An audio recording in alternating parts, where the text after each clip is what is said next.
kept thinking about how clean that purple sparkly blade would look. Just one harmonic core and maybe a couple of Tai stones away. So I told myself I'd approach this responsibly this time. I went over to the 9 Mortal Ways base and stopped by the Diviner's Oath hut, shook the golden turtle shell and asked for guidance before doing anything stupid. The first reading told me to manage my resources with discipline and to resist the urge to chase one more shiny thing. The second one was basically telling me to slow down and not go overboard. I stood there for a second, looked at the result, then looked back at the draw shop, and very calmly decided to interpret all of that as go for it anyways.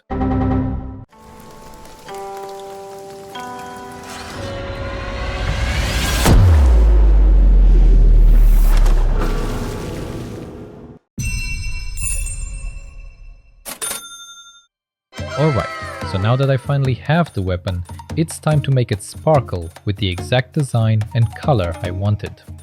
I went into the Reforging system thinking it wouldn't be too bad, but I didn't expect the rabbit hole to go this deep.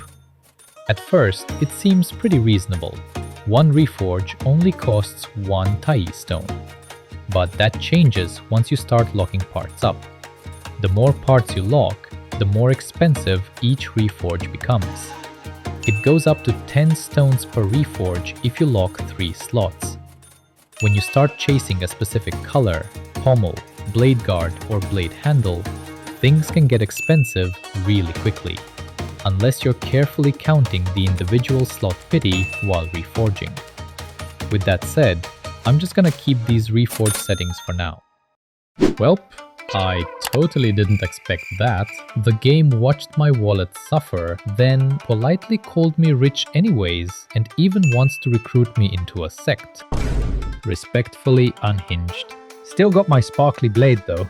Now, on to the next one.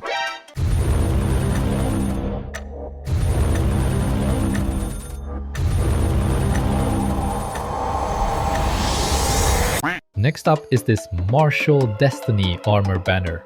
I'm mainly here for the full set, and especially those long feathers sticking out of the helmet. This banner works a bit differently. After a certain number of pulls, something called Overtones Triggered kicks in, and you start getting extra rewards on top of the normal draws.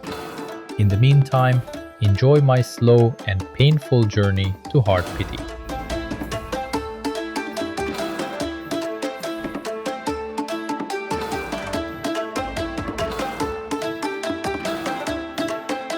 Heart Pity still exists, but this time we don't get harmonic cores. Instead, we just get these banner currencies called Summer Breeze.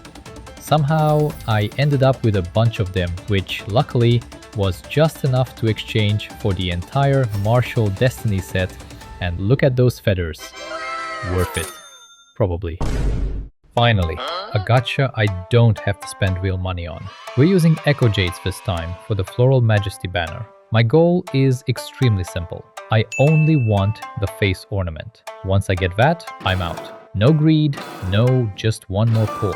It's guaranteed by the 80 draw anyways, so worst case, I walk away with it. But let's see how far I actually have to go. After getting this new outfit and all those shiny accessories, I figured I'd just slap it on and move on. Instead, I opened the customization menu and completely lost the plot for the next few hours. Color tweaking, micro-adjusting every accessory like my life depended on it, swapping pieces around non-stop. I literally couldn't stop fiddling. By the time I finally crawled out, I had zero idea what time it was anymore, and my brain had officially turned into soup. If you liked what you saw, smash that like button, hit subscribe so you don't miss the next episode, and drop a comment below telling me what you'd love to see in upcoming videos. I'll see you in the next one.